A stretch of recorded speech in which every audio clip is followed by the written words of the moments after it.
When I shared that I had been selected for this great honor, this platform, a friend of mine said to me, "Go and change the world with your words, Zahra." I'm here to say to you that whilst I do think our words change the world, it is our listening which is the greatest power. Listening of an open-hearted, non-judgmental, active kind is transformational. Why? Because it elevates our interactions from merely transactional to something more meaningful, a chance to really connect.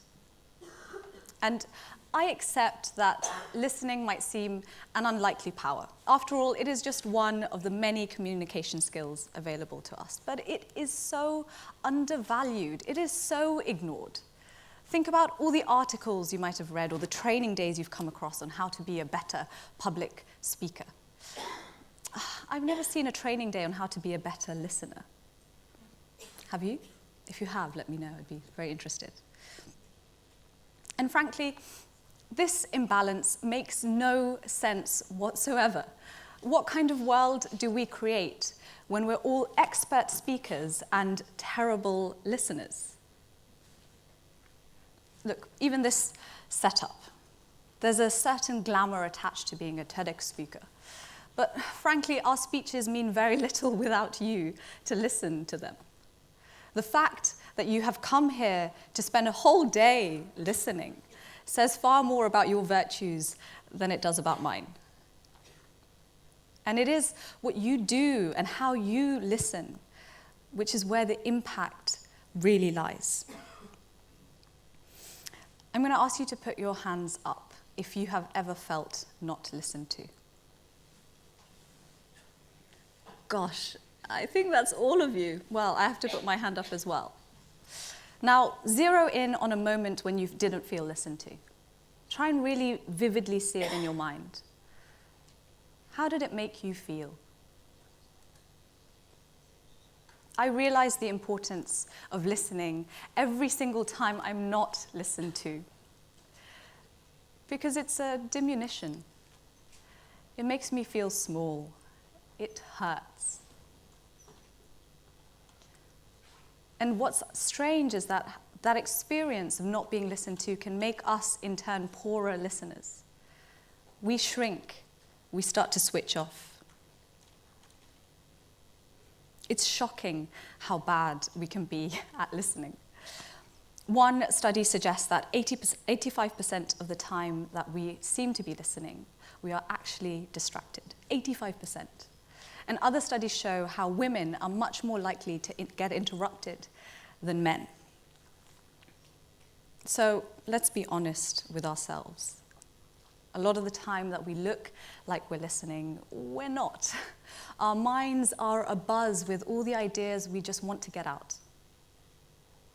And sometimes when we speak from a place of ego, sometimes from a place of insecurity, sometimes from a place of judgment.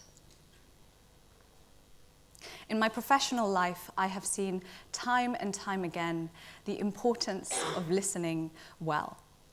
And I want to share just one story with you. When I left university after my undergraduate, a number of years ago now, I knew I wanted to do something meaningful. As the child of immigrants from Bangladesh, I've always been fascinated by identity and community, how one can have several identities and still be part of the whole. I found the Lukahi Foundation. This was a think and do tank working on precisely these questions, working to create vibrant, diverse, and harmonious communities. And the project that really drew me in was LIOS, learning from each other's stories. So I started working on this project. And what we did was use a storytelling-based methodology to bring together groups of people who had a history of tension or conflict.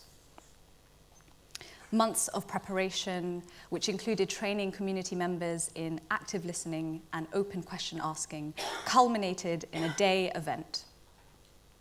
As people started entering the school hall we were using, it was interesting to see how people naturally just flocked to those whom they knew. But by lunchtime, I saw a change in the dynamics of the room. There was this particular instance. A middle-aged Somali woman with a very, very smiley face was having an animated conversation with this young white policeman. It was lovely for me to see this. People who had started the day as strangers were, by the end of it, sharing mutual concerns, laughing over things that they could both understand. What we had done was created a space in which people could listen and be listened to. Imagine being in a space like that yourself, coming to a place with strangers, coming with all your biases, with all your suspicions, and leaving, discovering that the other is not so different from you after all. Behavioral psychologists have so much to teach us about this power of our minds.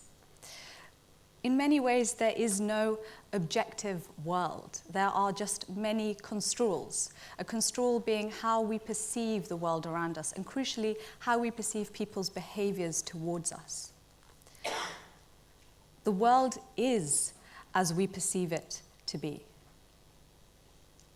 And that's why I care so much about listening, and why I think you should too, because you know what? The stakes are really high. When we look at global events, it's puzzling and it's scary. And the conflicts that we see all around us, well, they seem to suggest that difference only leads to division. What do we do in a world like this? All those things happening around us affect our interactions on a micro level. Impressions that we form, they harden. They become fixed frames with which we engage with each other. And you and I, we stop being complex and human, and we become characters in a story we already know the end of. And when we already know the end, what's the point of listening anyway?